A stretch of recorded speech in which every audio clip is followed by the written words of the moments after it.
నేల సహజత్వాన్ని కోల్పోయిందంటే విచక్షణారహిత రసాయనాల వినియోగమే ప్రధాన కారణమన్నది సుస్పష్టం. దీంతో ఖర్చులు పెరిగి సేద్యం శాపంగా మారుతోంది. పురుగు ఆశించిన ప్రతిసారి మందులు కొట్టుకుంటూ పోతే సాగు వ్యయమే కాదు, ప్రకృతి సమతుల్యత దెబ్బతింటోంది. పర్యావరణ కాలుష్యమే కాక పంటలకు మేలు చేసే మిత్ర పురుగులు నశించిపోతున్నాయి. పండించిన ఉత్పత్తుల్లోనూ పురుగుమందుల అవశేషాలు మిగిలిపోయి మానవాళి ఆరోగ్యానికి తూట్లు పొడుస్తున్నాయి. ఇటువంటి సమయంలో సమగ్ర విధానాలపై రైతులు దృష్టి సారిస్తే సాగు ఖర్చులు తగ్గడమే కాదు, నాణ్యమైన పంటలను పొందవచ్చు. నేల సారాన్ని, పర్యావరణాన్ని సంరక్షించుకోవచ్చు కదా. అందుకు ఉపకరించేవి సమగ్ర సస్యరక్షణ పద్ధతులు. సమగ్ర సస్యరక్షణ పద్ధతుల్లో ఎరల పాత్ర ప్రముఖమైనది. ఏ ఏ పంటల్లో ఏ ఏ పురుగులకు ఎలాంటి ఎరలను వాడుకోవచ్చో చూద్దాం రండి. సాగు చక్రంలో రైతుకు ఏదో ఒక సమస్య ఎదురవుతూనే ఉంటుంది. ఒకసారి ప్రకృతి నిరాకరిస్తే మరోసారి తెగుళ్లు ఎదురుదాడి చేస్తాయి. ప్రకృతిని ఆపలేకపోయినా పంటను ఆశించే పురుగును నివారించుకోవడం మన చేతుల్లోనే ఉంది. అలా పురుగులకు ఎరవేయడం కోసం రైతుకు మిక్కిలి అక్కరకు వచ్చేవి జిగురు అట్టలు, లింగార్షక బుట్టలు.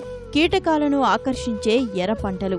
పంట చేలను పురుగులు తినేశాక మందులు వాడటం కన్నా పురుగు పుట్టకముందే నిరోధక చర్యలు చేపట్టడం ఎంతో మేలు చేస్తుంది కదా.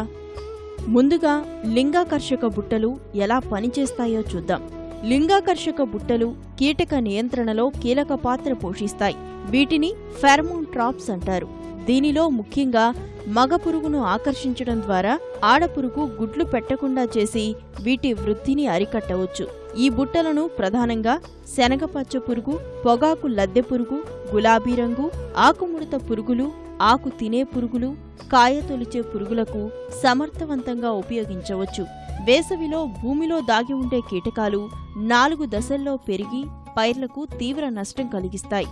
కోశస్థ దశలో ఉండే ఇవి వర్షం కురిసినప్పుడు రెక్కల పురుగులుగా వెలుపలికి వచ్చి ఆకులు కింది భాగంలో గుడ్లు పెడతాయి. ఒక్కో పురుగు 1000 నుంచి 2000 వరకు గుడ్లు పెట్టి బూజులాంటి పదార్థాన్ని కప్పి ఉంచుతుంది. ఇవి 3-4 రోజులకే పిల్ల పురుగులుగా మారి పైరును తినేస్తాయి.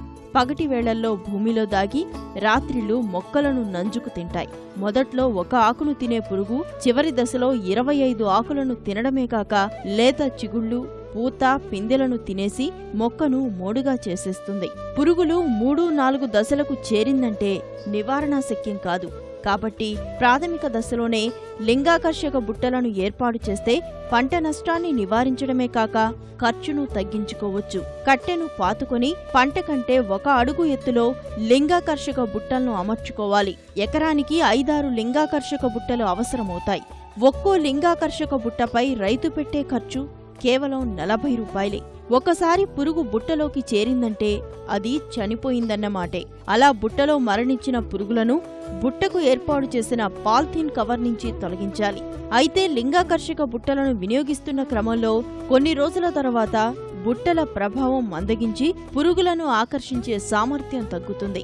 ఈ పరిస్థితుల్లో బుట్టల్లో అమర్చిన ల్యూర్ను మార్చడం ద్వారా తిరిగి బుట్టలు ఆశించిన స్థాయిలో ప్రభావం చూపుతాయి.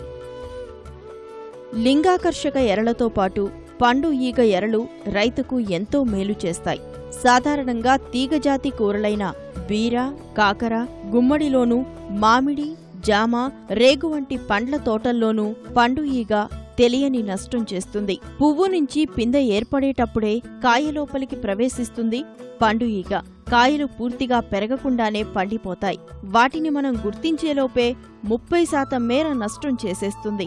కనుక దీనిని నివారించాలంటే మిథైల్ యూజినాల్ను ప్లాస్టిక్ ప్లేట్లలో గాని మట్టి ప్రమిదల్లో గాని వేసి పెట్టాలి.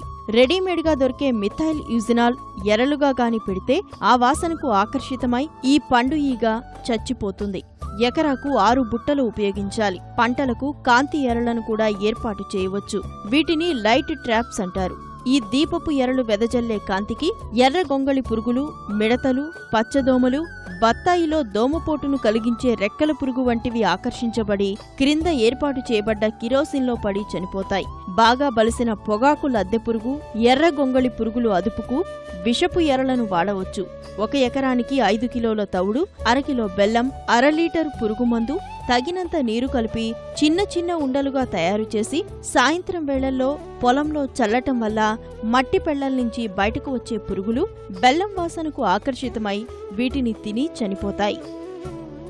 పంటలకు మరో బెడద రసం పీల్చే పురుగులు. ప్రధానంగా తెల్లదోమ, పచ్చదోమ మరియు తామర పురుగులు మెట్ట, ఉద్యాన పైర్లలో పల్లాకు, ఆకుముడత వంటి తెగుళ్లను, ప్రమాదకరమైన వైరస్ తెగుళ్లను వ్యాపింపచేస్తాయి.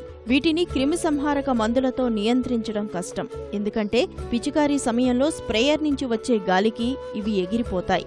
అందువల్ల వీటి కోసం జిగురు పూసిన పసుపు, నీలం అట్టలను ఏర్పాటు చేస్తే గాలిలోని పురుగులు అట్టలకు అంటుకొని చనిపోతాయి.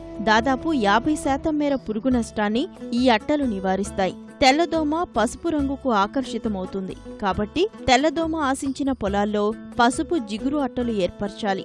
అలానే తామర పురుగులు నీలం రంగుకు ఆకర్షితమవుతాయి కనుక తామర పురుగులకు నీలం రంగు అట్టలను ఏర్పాటు చేయాలి. ఎకరాకు 20 అట్టల వరకు ఏర్పాటు చేయాలి. కూరగాయలు, పుచ్చ, పాలీహౌస్లో పెంచే అలంకరణ పూల పంటల్లో వీటిని ఎక్కువగా వాడుతున్నారు. అలానే బాహ్యమైన ఎరలే కాక మొక్కలనే ఎర్ర పంటలుగా వాడుకోవచ్చు. సమగ్ర సస్యరక్షణ విధానాల్లో ఎర్ర మొక్కలకు అధిక ప్రాధాన్యం ఉంది. సాధారణంగా మినుము, పెసర, మిర్చి వంటి పంటలను ఆశించే పొగాకు లద్దె పురుగు నివారణకు ఆముదాన్ని ఎర్ర పంటగా వేస్తే పురుగులు ఆముదం ఆకులకు ఆకర్షణ చెంది వాటిపై గుడ్లు పెడతాయి. అలానే టమాటా, మిరప వంటి పంటల్లో శనగపచ్చ పురుగు నివారణకు పంట చేలో బంతిని ఎర్ర పంటగా వేస్తే పసుపు రంగుకు శనగపచ్చ పురుగు ఆకర్షించబడి పూలపై గుడ్లు పెడుతుంది. పూలను కోసేయటం ద్వారా పురుగు తాలూకు గుడ్లు, పిల్ల పురుగులను నాశనం చేయవచ్చు. క్యాబేజీ, కాలీఫ్లవర్ పంటల్లో క్యాబేజీ రెక్కల పురుగు నియంత్రణకు ప్రతి 5 వరుసలకు 2 వరుసలు ఆవాల పంటను ఎర్ర పంటగా పెంచి పురుగులను నియంత్రించవచ్చు. శనగలో ప్రతి 16 చాళ్లకు 4 వరుసలు ధనియాలు విత్తుకుంటే శనగకు పురుగుల బెడద తగ్గుతుంది. మిరపను ఆశించే రసం పీల్చే పురుగులు, వేరుశనగలో తామర పురుగుల నివారణకు చేను చుట్టూ 3-4 వరుసల్లో మొక్కజొన్న, జొన్న పంటలను సరిహద్దు పంటగా పక్కచేల నుంచి వచ్చే పురుగుల వలసను అడ్డుకుంటాయి. అదండి పంటలను, ప్రకృతిని సంరక్షించుకునే ఇలాంటి సురక్షితమైన ఎర్ర పద్ధతులను మీరు ఆచరిస్తారు కదూ.